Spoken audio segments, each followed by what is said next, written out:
Hi guys, எல்லாருக்குமே வணக்கம். நிறைய பேருக்கு சிக்கன் ரைஸ் எப்படி செய்வதுன்னு தெரியல, பீப் ரைஸ் எப்படி செய்யுதுன்னு தெரியல, பிரியாணி எப்படி செய்வதுன்னு தெரியல. அப்போ கவலையே படாதீங்க, நம்ம சேனலுக்கு நீங்க வந்துட்டீங்க. அதனாலவே முழுசா வீட்டுல இருந்தபடியாகவே செம்ம பிரமாதமாக சூப்பராக நீங்களே வீட்டுல இருந்து சூப்பரா செய்யலாங்க. ஸோ சிக்கன் ரைஸ் எப்படி செய்யணும், பீப் ரைஸ் எப்படி செய்யணும்னு ஒரு ஹோட்டலுக்கு போயிருந்தேன். அந்த ஹோட்டல்ல செம்ம சூப்பரா பார்த்தீங்கன்னாக்கா பீப் ரைஸ் செஞ்சு கொடுத்துருந்தாங்க.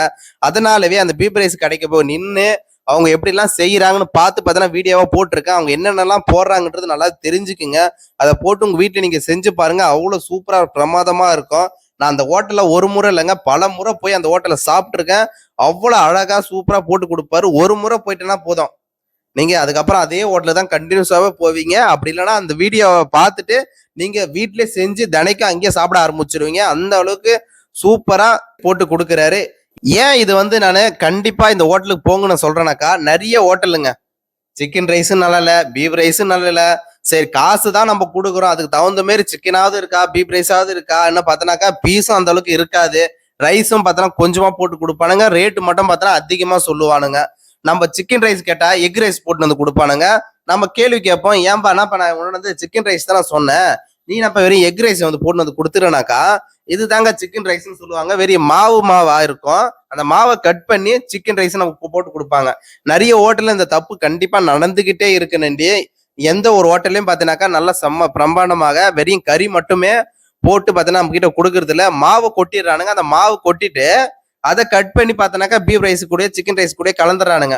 அது கலந்துட்டுக்கு அப்புறம் நம்மளுக்கு என்ன தெரியுது, அதான் சிக்கன் பார்த்தீங்கன்னாக்கா நம்மள சொல்லி நம்மளை ஏமாத்தி நிற்கிறானுங்க. ஸோ சிறு கட் பண்றானுங்களா, நம்மளுக்கு என்ன தெரியும், நம்ம சிக்கன் தான் சிறு கட் பண்ணி கொடுக்குறான்னு தெரியும். ஆனா நிறைய பேருக்கு ஸோ நல்லாவே தெரியும், வெறும் மாவை தான் கட் பண்ணி தரானுங்க. அதுதான் பார்த்தனாக்கா சிக்கன்னு சொல்றானுங்க, ஏமாத்திட்டு இருக்கானுங்க. ஓகேங்களா, அதனாலதான் நான் சொல்றேன். ஸோ இதுல வீடியோல எப்படிலாம் அவர் போட்டிருக்காருன்றது பாருங்க. சிக்கன் எவ்வளவு போட்டிருக்காரு, உப்பு எவ்வளவு போட்டிருக்காரு, ஸோ ரைஸ் எவ்வளவு போட்டிருக்காரு, கறி எவ்வளவு போட்டிருக்காரு, எண்ணெய் எவ்வளவு ஊத்திருக்காரு, இது எல்லாத்தையும் நீங்க பார்த்து தெரிஞ்சுக்கிட்டு சூப்பரா வீட்டுல இருந்தபடியா செம்ம வேற லெவல்ல செய்யலாம். இந்த பீப் ரைஸோடைய ரேட்டு என்னன்னு நினைச்சீங்கன்னாக்கா ரொம்ப சீப்பான ரேட்டு, வெறும் 90 ரூபா மட்டுமே தான். நான் எல்லா கடையிலும் சுத்திட்டேன், ஆனா எந்த ஒரு கடையிலும் பார்த்தா 120 ரூபா 140 ரூபா வரைக்கும் வந்துருச்சு. ஆனா இவர் இன்னமும் பார்த்தீங்கன்னா 90 ரூபாய்க்கு கொடுத்துட்டு இருக்காரு.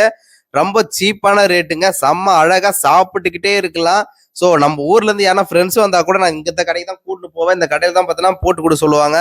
அது எந்த கடைன்னு பார்த்தோன்னா சென்னையில இருக்கக்கூடிய தரமணியில தான் பார்த்தீங்கன்னாக்கா சிக்னல் பக்கத்துல இருக்கு இந்த கடை. செம்ம சூப்பரா போடுவாங்க.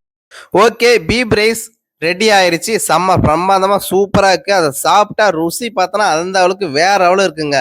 அது எனக்கு சாப்பிட பார்த்தோன்னா இன்னும் 1-2வது சாப்பிடலாமான்னு தோணும், அந்த அளவுக்கு சூப்பரா போடுவாங்க. உப்பும் சரி, காரமும் சரி, கறியும் சரி, அந்த அளவுக்கு நல்லா எல்லாத்துக்குமே செம்மையா இருக்கும் இந்த கடையில.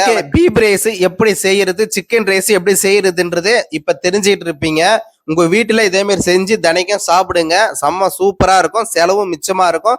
குடும்பத்துல கூடிய அத்தனை பேருமே பார்த்தோன்னா சாப்பிடலாம். ஓகேங்களா, நெக்ஸ்ட் பிரியாணி எப்படி செய்யறது தெரியலனாக்கா நம்ம வீடியோல ஆல்ரெடி வீடியோ போட்டிருக்கோம், பிரியாணி எப்படி செய்வது ருசியாக அப்படின்னு. ஸோ அந்த வீடியோ போய் பாருங்க, செம்ம சூப்பரா இருக்கும். நம்ம சேனல்ல புதுசா வந்தீங்கன்னா லைக் அண்ட் சப்ஸ்கிரைப் பண்ணுங்க, அனைவருக்கும் ஷேர் பண்ணுங்க. நன்றி.